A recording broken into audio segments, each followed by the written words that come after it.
Hey everyone, welcome to our channel. Now we are going to explore into a topic called Multimedia Communication System. This topic is important in graphics and multimedia subject. Now this is Sri Lakshmi and we are going to understand how multimedia data is transmitted, processed and experienced. Let's explore into the topic. Introduction to Multimedia Communication. Let us explore what is multimedia communication. Multimedia communication integrates text, audio, video, graphics and animation into a single interactive system. That is, we can have as an example of laptops, mobile phone, television. These are the examples that uses multimedia communications, and the purpose of multimedia communication is to deliver a rich information experiences through digital networks, which is an important topic. And examples of multimedia communications are video conferencing, online lectures, streaming platforms, virtual reality. These are the main examples of multimedia communication, and our day-to-day activities like using seeing videos and listening to audios, these are also an example of multimedia communication. And let's explore the next topic. Components of multimedia communication system includes multimedia sources. These are the main thing we are having here: text, images, sound, video. These are the sources of multimedia. And the second component is encoders or compressors.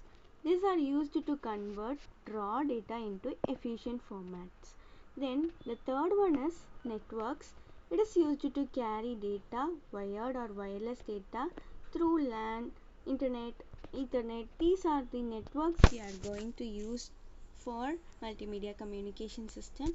And decoders and players, these are used to reconstruct and display media. And the final one is storage devices. It is used for controlling servers and cloud systems. And let's explore the next one. Types of multimedia communication. The main type is synchronous communication, which is real time. For example, we are using Zoom, Teams, video calls.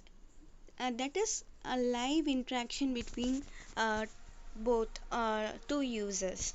These are the synchronous communication. And asynchronous communication means time shifted one, and it is like our YouTube lectures, podcast, e-learning sources. These are pre-recorded one. So asynchronous is called as pre-recorded communication also. Then interactive systems, it is based on user control, that is games, simulations, that is user can interact with the systems, so it is called as interactive systems. Now let's explore the next one. Characteristics of multimedia communication systems. Integration of multiple media, which is the main characteristics, right? So it integrates text, graphics, audio, video, as we said. So it is an integration of multiple medias, and it integrates communication, making messages more engaging and easier to understand. And interactivity, it is also a main source of multimedia communication. We can interact with the system through audio and games, like that we can interact, so it is a main characteristics. Network based delivery. Modern multimedia communication systems depends on heavy network, so it 5G internet. These networks are enable real-time streaming, remote collaboration and cloud-based multimedia devices. Then let's get into next slide. Multimedia network requirements. Requirements is the main thing of any source. So any source requires some data, some requirements. So high bandwidth for large data. If you want to communicate high data, large data, so we need high bandwidth. Then low latency for real time systems. Quality of service to maintain playback quality. and error control and synchronization, security and compression efficiency. These are the key requirements of multimedia network requirements. Then let's explore the next topic, multimedia communication protocols. These are the important protocols of multimedia communication.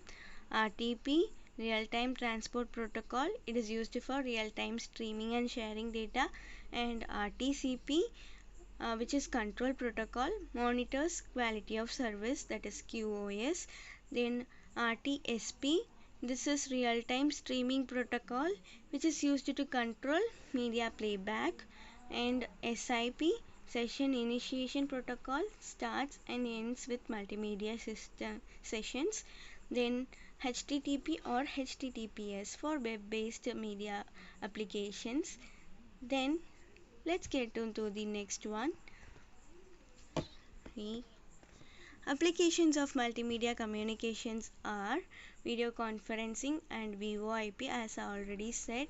Online education platforms like Byju's, Akash, like that we can learn from them. So for that we use multimedia communication system. Telemedicines and entertainment, like OTT platforms like Netflix, Amazon Prime. These are used for entertainments. These are examples of multimedia communication system. And gaming platforms. These are also used for entertainment. And virtual augmented reality, smart homes, and IoT communication. These are the main applications of multimedia communication systems. Rather than it has many of applications, and which is really useful for the users.